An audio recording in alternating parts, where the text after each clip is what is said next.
Assalamualaikum warahmatullahi wabarakatuh. Jumpa lagi dalam channel Pak Sume. Malam ni cikgu bukan nak buat tak nak bincang sangat tentang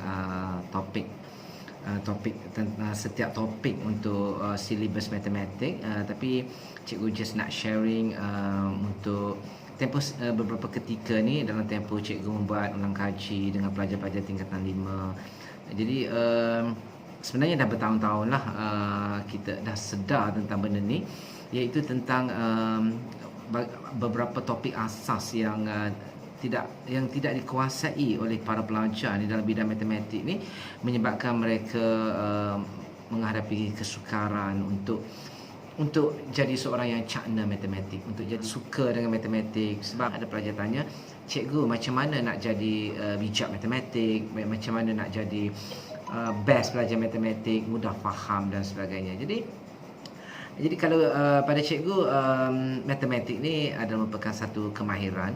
Yang pertama sekali kena selalu buat latihan, belajar macam mana untuk maksudnya kita hari-hari buat latihan, kita jumpa. Sebab matematik ni kita tak boleh nak hafal sangat, sebab kita yang penting kita faham konsep dan kita buat.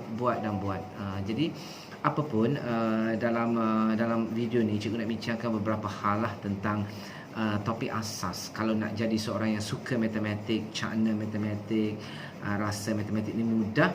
Jadi pada peringkat awal lah, kalau boleh di menengah rendah lagi, cuba untuk menguasai benda ni. Okey, yang pertama sekali ialah tentang persamaan linear. Persamaan linear yang melibatkan pemboleh ubah. Jadi kalau pelajar ni, kalau biasanya kita memang sebagai mana-mana cikgu matematik pun alert tentang benda ni, tahu benda ni, bahawa pelajar ni kalau jumpa je dengan unknown ataupun anu ataupun pemboleh ubah dalam bentuk huruf X, Y, Z, P, Q dan sebagainya, kalau jumpa je benda-benda macam ni, mereka akan rasa susah. Mereka sebab mereka rasa matematik itu sepatutnya melibatkan nombor saja. Jadi persamaan linear dalam pemboleh ubah inilah jadi yang pertama sekali. Maksudnya mesti, sebab dalam apa-apa permasalahan matematik ni, last sekali sebelum kita nak jumpa jawapan tu, kita mesti jumpa dengan persamaan linear untuk kita dapatkan nilai pemboleh ubah itu. Bagaimana nak mengendalikan, yang kelemahan pelajar ialah nak mengendalikan pecahan pemboleh ubah yang duduk dengan pecahan. Macam mana nak mengendalikan pecahan ni untuk mendapatkan nilai akhir bagi satu-satu permasalahan matematik lah. Ini juga dalam persamaan linear. Lepas ni cikgu akan tunjukkan beberapa contoh mudah saja. Jadi sebab-sebab, maksudnya bila belajar matematik ni, okey, bila kita dapat soalan ni, okey, apa yang kita perlu buat ni, nak operasikan dia. Jadi benda-benda basic macam ni. Lepas tu apabila melibatkan bila sebut huruf pemboleh ubah ni, kita tak boleh lari dengan algebra. Maksudnya persamaan algebra, ungkapan dan persamaan algebra, rumus algebra.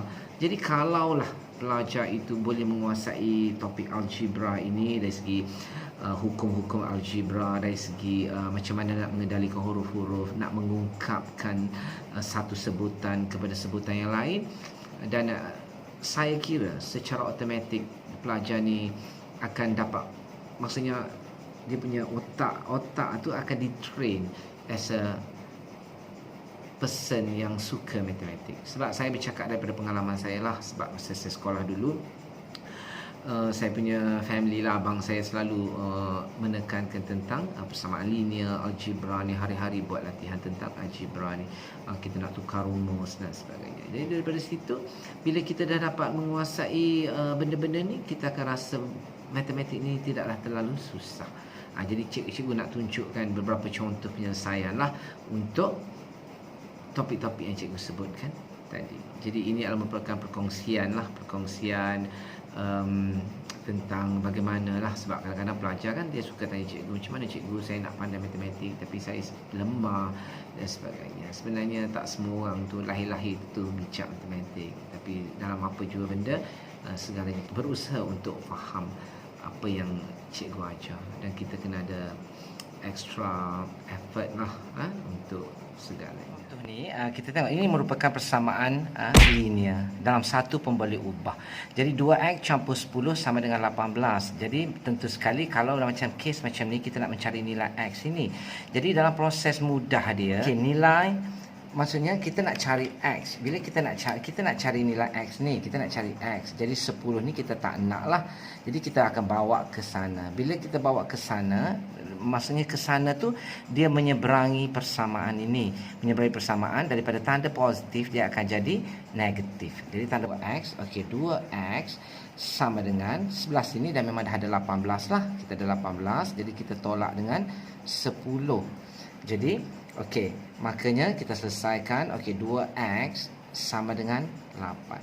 Jadi 2 darab X sama dengan 8. Jadi maksudnya 2 dengan X ini adalah operasi darab. Jadi bila kita bawa ke sana, daripada darab kita bawa ke sana, dia akan bertukar menjadi operasi bahagi. Dia jadi operasi bahagi. Jadi dia akan jadi, okey, X sama dengan 8 bahagi dengan 2 sama dengan 4. Jadi ini jawapan untuk X. Kenapa bila kita bawa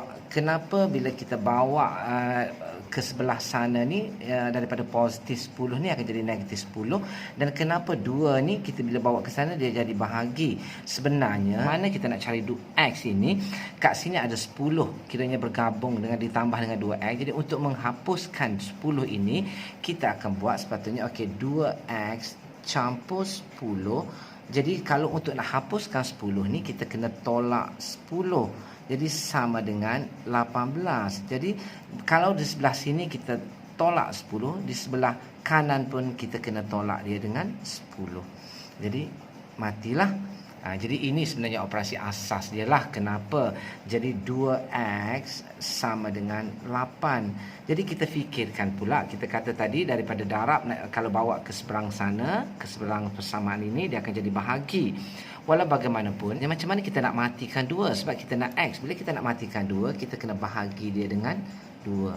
Bila di sebelah kiri bahagi 2, di sebelah kanan pun kita kena bahagi 2. Jadi matilah, 2 bahagi 2 dapat 1, dah tinggal X. Jadi kat sini dah tinggal X. Jadi 8 bahagi 2 akan jadi 4. Jadi ini merupakan sebenarnya konsep dia yang ni. Tapi untuk memudahkan proses pembelajaran, kita selalu pesan dekat pelajar, sebarang operasi daripada tambah, daripada positif akan jadi negatif, daripada darab jadi bahagi dan sebagainya. Ada juga pelajar tanya macam contoh lain. Katakan, okey, negatif 3X sama dengan 9. Okey, X sama dengan 9 bahagi negatif 3 sama dengan negatif 3. So pelajar tanya, kenapa nilai negatif ni tak hilang? Kenapa ada negatif dekat sini? Kenapa ada negatif? Sedangkan kita dah bawa dia ke seberang sana. Jadi sebenarnya ini bukannya soal positif atau negatif. Ini soal macam mana kita nak menghilangkan negatif 3 ni. Macam mana kita nak menghilangkan negatif 3? Jadi negatif 3X sama dengan 9. Jadi kita bahagikan dengan negatif 3 lah supaya dia mati. Sebelah sini pun bahagi dengan negatif 3. Sebab itulah ini akan mati. Jadi X mati itu maksudnya terhapus lah, jadi negatif 3. Jadi negatif ini bila bawa ke sebelah sana pun dia tidak akan menghilangkan tanda negatif tersebut. Jadi ini kita anggaplah dari segi mudahnya, dari segi konsep mudahnya, kita anggap bahawa ini operasi darab. Bila seberang persamaan kita bawa ke sebelah persamaan sana, dia daripada darab dia akan jadi bahagi. Jadi ini merupakan salah satu konsep persamaan linear yang pelajar perlu tahu. Baik, kita tengok kepada contoh ni pula. Kita kata, okey, X campur 1 bahagi 5 sama dengan 2X tolak 1. Jadi, dalam matematik ni, bila kita tengok je soalan ini, kita tengok, okey, persamaan ini, apa operasi pertama yang kita perlu buat? Kalau kita dapati ada pecahan, ada tanda sama, ni maksudnya 2X tolak 1 ni, dia sepatutnya per 1. Kita terus darab silang. Ini darab silang. Maksudnya dalam proses pendaraban silang lah. Jadi kita akan buat X campur 1 sama dengan 5. Okey, 2X tolak 1. Okey, dah jadi lurus macam ni. Jadi kat sini kita jadi X campur 1 sama dengan 10X tolak 5. Sebab ini kita darab kat sini dan kita darab kat sini. Maksudnya ini merupakan proses pengembangan lah. Jadi untuk memudahkan kes, kita kumpulkan yang ada sebutan X di satu tempat dan yang tidak ada sebutan X itu di sebelah lain lah. Jadi kat sini kita pindah X tu ke sini, kita sebab untuk mengekal nilai positif lah supaya senang Jadi 10X tolak dengan X, sebab X ni bawa ke sana sebab kita nak hapuskan X sebelah sini. Okey, jadi dalam konsep ni kita ambil mudah je, kita bawa ke sana jadi tolak X, kat sini akan jadi 1 campur 5. Sebab negatif 5 bawa ke sini akan jadi 6 lah. Okey, jadi 6 sama dengan 9X. Jadi maksudnya oleh sebab itu X sama dengan 6/9. Jadi kita turun dia ke bawah lah. Maksudnya daripada darab nak bawa ke sini dia akan jadi bahagi. Jadi kita kecilkan persamaan ni akan jadi dengan 2/3. Jadi ini jawapan dia lah. Dari segi mudah saja. Maksudnya kita darab silang, kita kembangkan, lepas tu kita kumpulkan yang ada sebutan X di satu tempat. Ini X bawa ke sini, 5 bawa ke sini. Jadi 6 sama dengan 9X, ataupun 9X sama dengan 6. Jadi X sama dengan 6/9 sama dengan 2/3. Jadi jawapan dia 2/3 lah. Okey, ini mudah. Okey, seperti yang cikgu sebut tadi, ada pelajar yang dia memang tak tahu. Dia macam cikgu macam mana nak kendalikan pecahan yang wujud dalam persamaan linear. Ni simple saja. Sebenarnya dia macam ni je.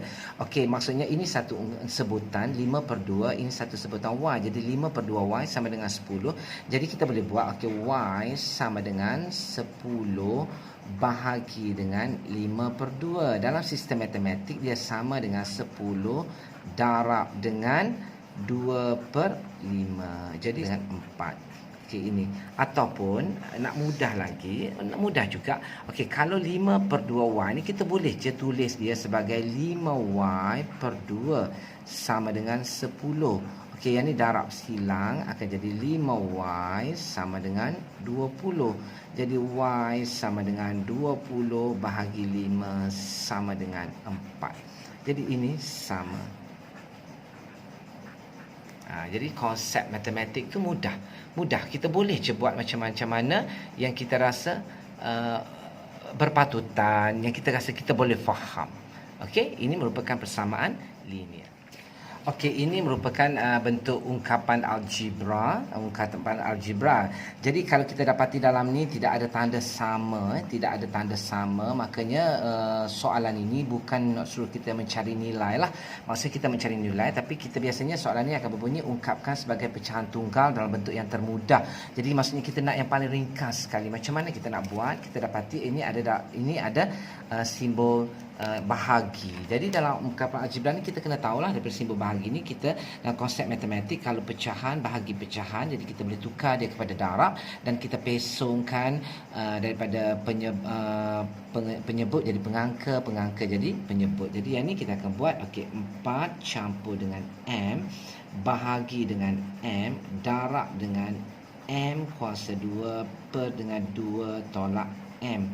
Jadi kita nak memudahkan kita, yang ni akan jadi 4 campur M per dengan M darab dengan M ni darab M lah supaya senang kita nak potong. 2 tolak M. Jadi kita akan ni kita boleh potong lah, kita boleh matikan dia sebab operasi darab. Ini tak boleh sebab ini sebutan tambah lah, masuk operasi tambah tak boleh. Jadi kita pun akan buat lah. Jadi maksudnya jawapan dia adalah M darab dengan 4 campur M bahagi dengan 2 tolak M. Ini merupakan bentuk yang paling mudah lah. Ataupun kalau dia sama juga, kalau kita nak kembangkan dia akan jadi 4M campur dengan M kuasa 2 per dengan 2 tolak M. Jadi ini merupakan bentuk yang paling mudah dalam sistem mathematics. Ini merupakan algebra juga. Jadi kita nak pelajar tu fahamlah, maksudnya macam mana satu nak dimatikan dan macam mana daripada operasi bahagi ni nak tukar kepada darab dan sebagainya. Jadi ini juga merupakan permasalahan yang biasa timbul lah jadi dalam matematik. Jadi konsep-konsep ini perlulah masa di menengah rendah tu pelajar kena betul-betul cepat-cepat alert dengan apa yang cikgu ajar, lepas tu buat lagi. Inilah soalan-soalannya. Baik, soalan ni pun sama juga. Ini di bawah tajuk formula algebra. Maksudnya kita walaupun kita ada tanda sama kat sini, maka kita dapati ini x kuasa 2, ini y. Maksudnya kita bukanlah nak mencari nilai dia, tapi biasanya dalam formula algebra ini kita nak ungkapkan. Jadi dia kata ungkapkan x dalam sebutan y. Jadi kita kena, maksudnya x tu sama dengan berapa. Jadi kita kumpulkan x dekat satu tempat. Jadi satu ni kita tak mau, dia akan jadi maksudnya x 3x kuasa 2 sama dengan y tolak 1. Sebab kita bawa 1 ni ke sebelah sini, tapi kita tulis beginilah. Biasanya senang, pemboleh ubah yang kita nak cari itu kita letak di sebelah kiri lah biasanya, tapi ini konsep dia sama saja. Jadi okey, so kita tak nak 3, kita nak hapuskan 3, kita bahagi 3, tapi secara mudahnya kita buat okey, x kuasa 2 sama dengan okey y tolak 1 bahagi dengan 3. Okey, settle dekat situ. Jadi kita nak, macam mana kita nak harap dengan 1/2, dan sebelah sini pun kita kuasakan dengan 1/2. Tapi nak memudahkan, kalau kuasa 2 bila pindah ke sebelah sana, dia akan jadi punca kuasa 2. Jadi oleh sebab itu x sama dengan punca kuasa 2 y tolak 1 bahagi dengan 3. Jadi ini jawapan dia. Jadi maksudnya kat sini kalau kita bercakap soal kita nak hapuskan dia macam inilah. Kalau kita nak hapus, kita akan okey daripada sini ya, proses kenapa jadi macam ni. Maksudnya x kuasa 2 ni kita kuasakan dengan 1/2 sama dengan jadi y tolak 1/3 pun kita kuasakan dengan 1/2. Nah, ini maksud dia lah. Bila kuasa 1/2, maksudnya yang ni akan bertukar menjadi 1 lah. Sebab 1/2, 2 darab dengan 1/2 dapat 1, x kuasa 1 lah. Jadi ini kuasa 1/2 ni sama dengan punca kuasa. Jadi y tolak 1 bahagi dengan 3. Ini dari segi konsep matematik yang kita perlu faham. Tapi kalau kita tak boleh pun, kita just ingat bahawa kalau daripada katakan ada satu persamaan macam ni, okey, dari satu persamaan macam ni, kalau perpindahan daripada sini kalau jadi positif akan jadi negatif, darab akan jadi bahagi, kuasa akan jadi punca kuasa akan jadi kuasa. Jadi itu merupakan konsep-konsep asas yang kita kena tahu untuk menjadikan kita ni seorang yang cakna matematik, dan kita dapat manfaat lah supaya topik-topik yang lain nanti bila kita biasa dengan hal-hal begini, kita dapat faham dari segi logik matematik dan kita dapat menjalankan operasi dengan sebaiknya. Jadi cikgu harap perkongsian simple ini akan memberi manfaat lah kepada semua pelajar yang ingin yang rasa ingin maju dalam matematik, yang ingin bila peperiksaan untuk mendapatkan keputusan yang baik. Jadi pastikan anda fokus kepada persamaan linear, anda jangan takut kepada pecahan, dan anda kena familiarkan diri dengan algebra, iaitu pemboleh ubah yang wujud dalam mathematics. Jadi terima kasih sekali lagi, cikgu harap perkongsian ini akan memberi sedikit sebanyak ilmu lah kepada anda semua.